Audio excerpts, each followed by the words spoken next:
Ma sono arrivato qua nel 1972, mi sono trovato su un paese un po' spaesato perché non ero abituato alle abitudini che avevano qua, io venivo dalla città o dal mare, perciò la mentalità era diversa, però ho subito trovato gente abbastanza affabile, diciamo all'inizio così appena arrivato. Le critiche ci sono state perché sai, ti vedono arrivare uno da di fuori vestito un po' particolare, coi capelli lunghi, col borsello a tracollo, ma te varie, qua hanno detto questo qua chissà chi sarà. Beh, insomma,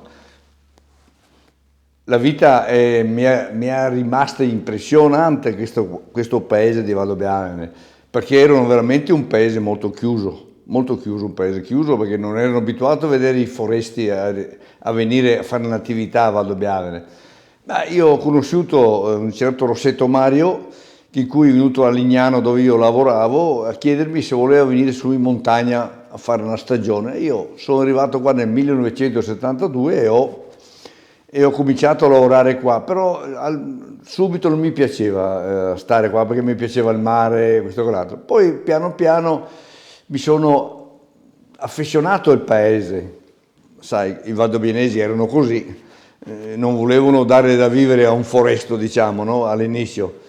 Ma poi piano piano hanno cominciato a apprezzare il mio lavoro e questo e quell'altro e ho cominciato a ingranare a Valdobbiadene, in cui sono arrivato adesso oggi come oggi, in cui sono anche contento perché la clientela c'è stata. Io ho sempre lavorato con la clientela molto da fuori, cioè dalle frazioni intorne, diciamo, no? A Valdobbiadene quando sono arrivato ho voluto fare delle innovazioni in negozio, ho fatto l'arredamento nuovo dove c'era il Salone Mario, nel 1975 l'ho fatto io quell'arredamento là e abbiamo messo anche i primi lavaggi con la musica e tutto quanto. Io mi ricordo che il primo cliente che è entrato, che poi io lavoravo con l'infradito all'epoca, con i pantaloni corti, già con le bermuda nel 1973, 74, 95, cioè la gente a Valdobbiadene era un po' scandalizzata a vedere un barbiere con l'infradito e i pantaloncini corti, e senza camice e tutto questo, no?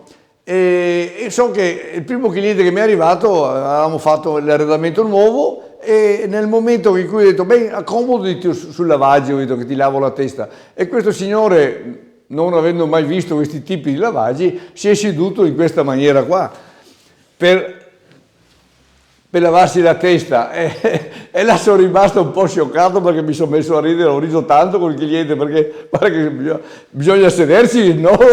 Col culo giù, no? E insomma là insomma, a Valdobbiadene ho fatto una storia.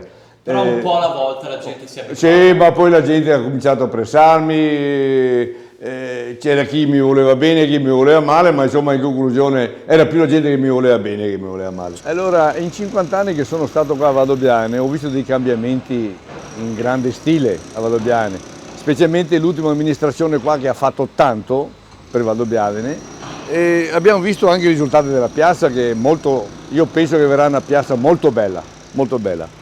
Vorrei ringraziare un po' tutta la clientela mia e anche i giovani che mi hanno sostenuto in tutti questi anni, però non posso dire che non ho vissuto bene a Valdobbiadene, anzi ho vissuto tanto bene a Valdobbiadene perché è un paese che mi piace, è come che fossi il mio paese di nascita.